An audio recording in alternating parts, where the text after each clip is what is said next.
আমাৰ আজি নতুনকৈ ইয়াত ষ্টাব্লিছ হোৱা ডিমৌ গাঁও পঞ্চায়তত আমাৰ চিমেণ্ট চিচিটনি উন্নয়ন খণ্ডৰ আজি প্ৰথমটো আমাৰ স্বাধীনতা দিৱস আমি পালন কৰিছোঁ। আমাৰ আজি খুব উলহ মালহেৰে আমাৰ সকলো কাৰ্যালয়ৰ কৰ্মচাৰীবৃন্দ তথা আমাৰ স্কুলৰ ওচৰতে স্কুলৰ ছাত্ৰ ছাত্ৰীসকল প্ৰধান শিক্ষকসকল আহি পেলাই আমাক সহযোগ কৰিলে।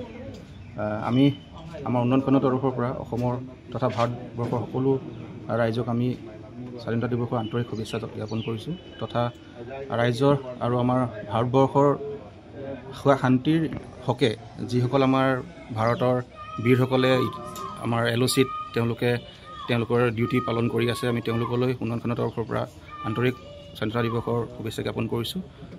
ধন্যবাদ। যিসকল আমি যি আজি স্বাধীনতা দিৱস পালন কৰিছোঁ তাৰ আমি সহজে এইটো স্বাধীনতা কেতিয়াও লাভ কৰা নাছিলোঁ। আমাৰ বীৰসকলে তেওঁলোকৰ জীৱন ত্যাগ কৰি আমাক স্বাধীন হোৱাত সহায় কৰিছিলে।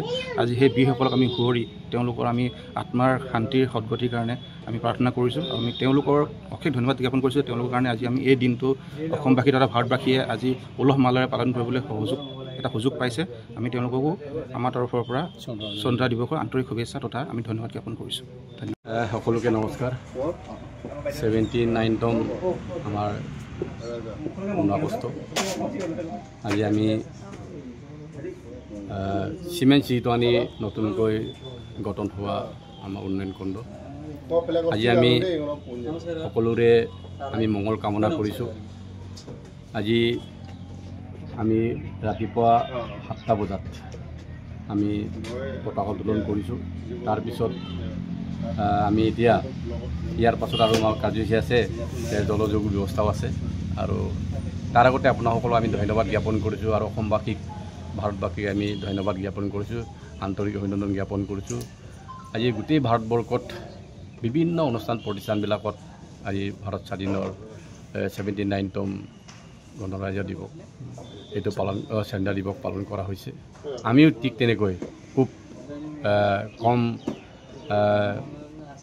ৰাইজৰ উপস্থিতিত আমি ছাত্ৰ ছাত্ৰীৰ লগত লৈ আমি বিষয়া কৰ্মচাৰীসকল আমি পৰিয়ালে খুব মনৰ উৎসাহেৰে আমি আজি পালন কৰিছোঁ আৰু ইয়াৰ পৰা আমি ৰাইজক অনুৰোধ জনাইছোঁ গোটেই ভাৰতবৰ্ষ অসমৰ যিটো ডেভেলপমেণ্ট এই ডেভেলপমেণ্টটো আমি ৰাইজৰ ওচৰত নিবৰ কাৰণে আমি চেষ্টা কৰিম আৰু যিসকল আমাৰ বন্ধু বান্ধৱী আমাৰ মাজৰ পৰা অকণমান আঁতৰত থাকি আমি উগ্ৰপন্থী বুলি নকওঁ,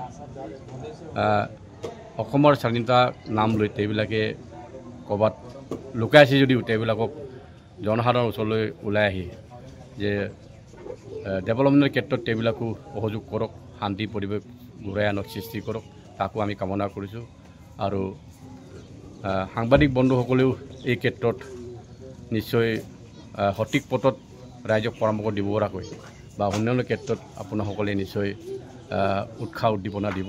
আৰু আজি 79 যিটো আমাৰ স্বাধীনতা দিৱস, এই দিৱসৰ আজিৰ জৰিয়তে যে আমি এই অঞ্চলৰ সমূহ ৰাইজক আমি আহ্বান জনাইছোঁ যে এই নতুনকৈ সৃষ্টি হোৱা ডেভেলপমেণ্ট কাৰ্যালয়খন যাতে আপোনালোকৰ আশীৰ্বাদত আমি ধুনীয়াকৈ ৰাইজৰ কাম কৰিব পাৰোঁ সেইটো আমি কামনা কৰিছোঁ। আৰু হৃদয়ত সকলোকে নমস্কাৰ আৰু স্বাধীনতাৰ উপলক্ষে সকলোকে ধন্যবাদ জ্ঞাপন কৰি। হয়, আমাৰ ডিমৌ ই-ৰিক্সা এছ'চিয়েশ্যনটো আমাৰ এই বছৰ স্থাপিত আমি কৰিছোঁ 2025 চনত। আমাৰ ডিমৌ ই-ৰিক্সা নামেৰে আমি আগত অটো সন্থাৰ লগতে জড়িত আছিলোঁ আৰু এই বছৰৰ পৰা আমি ককাই ভাই হিচাপে বেলেগ হৈছোঁ। আৰু লগতে আমাৰ 79 নং স্বাধীনতা দিৱসৰ দুদিনীয়া আমাৰ কাৰ্যসূচী আছিল। প্ৰথম দিনাখন আমি চাফাই অভিযান ডিমৌ চাৰিআলি চেম্বাৰ অফ কমাৰ্চ সকলো আমি একগোট হৈ স্বচ্ছ ভাৰত অভিযানটো আমি ইতিমধ্যে আমি সম্পূৰ্ণ কৰিছোঁ। আৰু লগতে আজিৰ যিটো কাৰ্যসূচী আমাৰ প্ৰথম আছিল আমাৰ পতাকা উত্তোলন আৰু লগতে আমাৰ ৰেলীৰ দুটা আমি কাৰ্যসূচী ৰাখিছোঁ। আৰু প্ৰথম আমাৰ কাৰ্যসূচীটো ইতিমধ্যে আমাৰ পতাকা উত্তোলন সম্পূৰ্ণ হৈ গ'ল। আমাৰ এই পতাকা উত্তোলন প্ৰক্ৰিয়াটো আমাৰ চেম্বাৰ অফ কমাৰ্চৰ সভাপতি ডাঙৰীয়াই ইতিমধ্যে আমাৰ পতাকা উত্তোলন সমাপ্ত কৰিছে। আৰু লগতে আমাৰ এতিয়া ৰেলীৰ প্ৰগ্ৰামটো আমি আগবঢ়াব বিচাৰিছোঁ।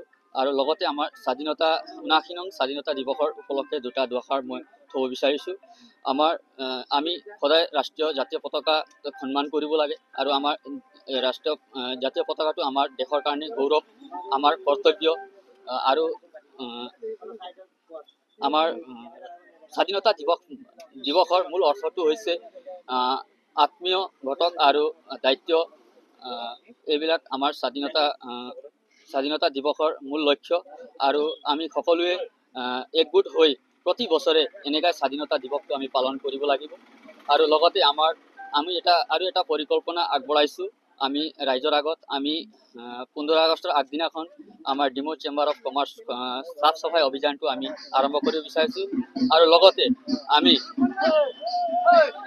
এটা পৰিকল্পনা আগবঢ়াব বিচাৰিছোঁ আমি প্ৰতি মাহে আমি একবাৰ চেম্বাৰ অফ কমাৰ্চ চাফ চিকুণ কৰিম আৰু আমাৰ ডাষ্টবিন প্ৰদানৰ ব্যৱস্থাও আমি হাতত ল'ব বিচাৰিছোঁ কিন্তু ইতিমধ্যে আমি পোৱা নাই এতিয়া আমি চেম্বাৰ অফ কমাৰ্চৰ সভাপতিৰ লগত ইতিমধ্যে আমি প্ৰস্তাৱটো থৈছোঁ এই বিষয়টো আমি আমাৰ স্বচ্ছ ভাৰত কৰিবৰ কাৰণে আমাৰ ল'ৰা ছোৱালীও উচ্চ শিক্ষা পাওক বুলি আমি এইটো ব্যৱস্থা আমি হাতত ল'ব বিচাৰিছোঁ আৰু লগতে আমাৰ এই জাতীয় পতাকাটো সকলো চৰকাৰী কাৰ্যালয় আৰু চৰকাৰী স্কুল সকলোতে আমাৰ জাতীয় পতাকা উত্তোলন পতা হয় এইটোৱে কৈ মোৰ ছুটি বক্তব্যটো আজি সামৰণি মাৰিছোঁ।